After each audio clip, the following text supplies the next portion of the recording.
Hello' বন্ধুসকল, শুভ দুপৰীয়া। এতিয়ালৈকে বাৰু দুপৰীয়া হোৱা নাই দেই। মোৰ এটা সৰু ভিডিঅ'লৈ আপোনালোকক আকৌ আজি স্বাগতম জনাইছোঁ। আজি মানে আমাৰ ওচৰৰ দাদা দুজনে দাদা আৰু ভাইটি এজনে আমাৰ ঘৰৰ পুখুৰীটো সিঁচিছে মানে দেই, কণ মাছ খাবৰ কাৰণে। পানী নায়েই, শুকালেই আৰু তাকে অলপ আপোনালোকক দেখাওঁ বুলি ভাবিলোঁ আৰু পূৰা লাগি আছে আৰু পানী মৰাত। সেইটো আমাৰ পোৱালিটো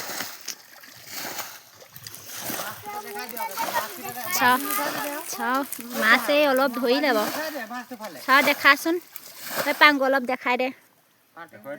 তেনেকৈ বেকা এইকেইটা এয়া ধৰি চাওঁ, এয়া এয়া আৰু আছে আৰু